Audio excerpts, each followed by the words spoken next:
Alright guys, welcome back with me with another YouTube video. With the end of the third chapter of the Wano country arc getting closer, it seems that Ichiro Oda is getting more and more keen on presenting big surprises in the story. And this also happened in chapter 1037 in the One Piece series yesterday, where fans were surprised by two things. First, they were surprised by a mysterious devil fruit that had something to do with the world government. Then, secondly, the fans were surprised by the appearance of Zunesha in the Wano area. Zunesha's appearance was first noticed by one of the CP0 agents sent to Wano. The agent reported that there was a mysterious giant figure that looked like an island. At the end of the chapter, we learn that the giant in question is Zunesha. The appearance of Zunesha is certainly a big surprise for the fans, because no one expected that Zunesha would appear in Wano. However, the big question then is, how did Zunesha get to the Wano area? Is there someone controlling Zunesha? Or was it all because of Zunesha's own will? But before we start this video, please smash that like button. And if you haven't subscribed to this channel, please subscribe and click notification bell, or you will miss future anime videos. As we know, Zunesha is a giant elephant monster that carries an island on his back. The island which later became home to the mink tribe. Because Zunesha is constantly moving, its position is never certain.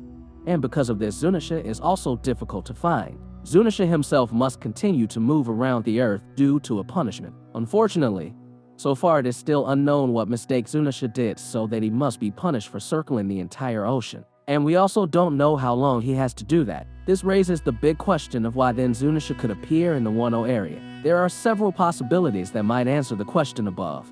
First, Zunesha may sense danger from one of the owners of the voice of all things. In the Wano arc, it is known that there are two people who have this ability, namely Luffy and Momo. The voice of all things, as shown earlier, was able to allow Momonosuke to control Zunesha. Perhaps there is still a connection between Zunesha and Momonosuke, which finally makes Zunesha think that Momo is in danger, and he must help him. The second possibility is that Momo subconsciously asked Zunesha for help to appear. As mentioned earlier, Momo once controlled Zunesha by using the voice of all things. At that time, Momo controlled Zunesha to help the others defeat Kaido's henchmen who appear there. Perhaps, realized it or not, Momonosuke was doing the same thing again. Momo sends a signal of danger to Zunesha, which eventually causes Zunesha to appear in Wano. There's strong evidence for this. When Luffy drowned due to being thrown by Kaido, Luffy had time to send a signal to Momo saying that he was fine, and asking everyone to keep fighting